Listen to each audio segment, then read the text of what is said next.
Welcome back. Thom Hartmann here with you, 20 minutes past the hour. I want to talk with you about racism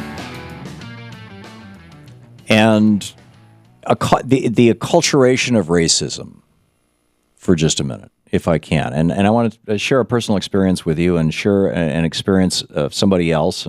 Because this is really something that happened to me yesterday provoked an evening of soul searching and conversation with Louise that I want to share with you and get your thoughts on and your experiences on.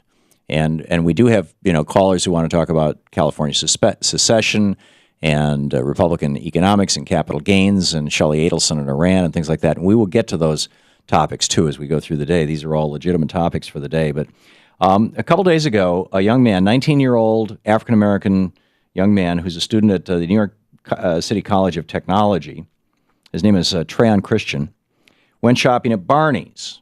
Now, I went shopping at Barney's once in my life. I've got this kind of really cool fuzzy hat that I have worn all over the world for 30 years that a friend of mine bought as a gift for me back years ago to celebrate. We had started a business, and it was like, hey, here, this is really cool. So I've been to Barney's once, but it's like this really fancy, expensive men's clothing store in New York City. And Trayon had saved up $350 to buy this Ferragamo belt. And he, for a long, long time, he'd been saving money from his job. And he finally had enough money. He went and he bought the belt. And as he's leaving the store, he gets arrested. And they take him to the police department. And he's got the receipt. He can prove he bought the belt. And they're saying there's something phony about this. A guy like you wouldn't be buying a belt like this. What do you mean, a guy like me? Well, you're black. And, I mean, it may not have been said quite that. Well, actually, it was. The undercover officer said, quote, "How can a young black man afford to purchase such an expensive belt?" And now another case has come out. Now, this was not apparently a Barney's officer who did this. Barney's has disavowed this. They say, we don't do this kind of thing. But apparently it was a security guard who started the thing, and then the police got involved. And then there's another woman who just came out. Kayla Phillips, 21-year-old African-American, said that same thing. She bought a $2,500 handbag at Barney's and got 4 blocks away from the store before 4 cops basically tackled her. She says, I was walking to the train station, 4 undercover police officers attacked me. They asked why I used a debit card and why it didn't have my name on it. She called her mom, and the cops had said, what are you doing here in Manhattan? Where'd you get the money for that bag? She apparently lives in, Brooklyn, I think? So here's what happened to me. Yesterday, I was taking the Metro over to the TV studio.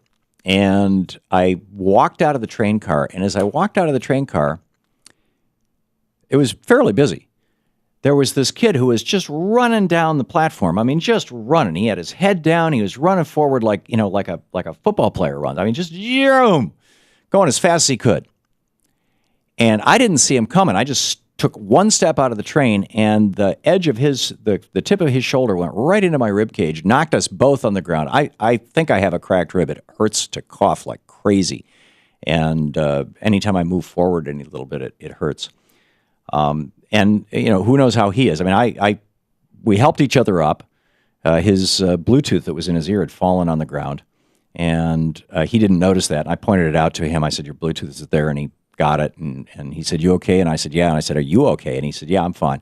And so he went on his way. He kept running down the platform, and I went up the stairs. And so I went home and I told Louise this story. And she said, boy, I'll bet he was late for like a job interview or something. I mean, he must have been really, really desperately running. And I said, well, I thought that maybe he'd just like lifted somebody's iPhone and was being chased. And then I suddenly realized that, this kid who hit me was black, who ran into me. I mean, there was no malice, I'm sure, intended in this at all. He was just running and not paying attention. I don't think he was looking at me. I think he was looking down. And so apparently at some, level, my own internal acculturated racism had kicked in, right? Black kid running must be a crime. Had it been a white guy in a suit, I'm guessing I probably would have been thinking what Louise was thinking, and she was thinking that I had not told her the race of this kid. Now, here's the flip side of that. I was doing the TV show. We had a black guest on, a black conservative, and a white liberal. We were doing one of our debates, and the African-American conservative was making a point, and the liberal just cut him off in a very dismissive fashion, which this guy does with everybody.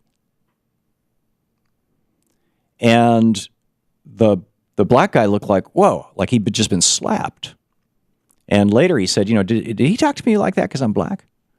And I'm like, no, he talks like that to everybody. And he said, well, throughout my life, I just always wonder. Because you just never know. Did that guy cut in line in front of me because I'm black? Did that person talk to me that way? And like that. And so it's like there's, on both sides, right? There are these assumptions that people make about race that are grounded in the stories of our culture. They're grounded in the movies we see. They're grounded in the TV shows we see. They're grounded in our experiences as children. They're grounded in all this stuff. And and it also caused me to wonder after when I said to Louise, no, I thought he was running because, because there's a lot of snatch and grabs. The number one crime in Washington, D.C. right now is people snatching an iPhone out of your hand in the metro and running away. That's the number one crime. I've got a cracked screen on my iPhone, and I keep it that way because I figured nobody's going to want to steal it. So that's why, that also is part of why I thought he had just done that. And I didn't even think about that until afterwards. I mean, that was my assumption as I was going up the stairs. I wasn't even thinking about why. But I wonder what an African-American would have thought stepping out of the train and being run into and knocked to the ground by a young African-American. Would they have made the same assumption that I did, or would they have made the assumption that Louise did, that he was late for a job interview or a really important meeting or home or for dinner? What have your experiences been like this? I'm guessing a lot of you have had experiences like this that suddenly reveal to yourself your own unconscious biases or thoughts. Or you're listening to the Thom Hartmann Program. Call 866-987-THOM. Or your own acculturation. I mean, we can't separate ourselves from the culture that we grew up in. We can try as hard as we want, but it's there.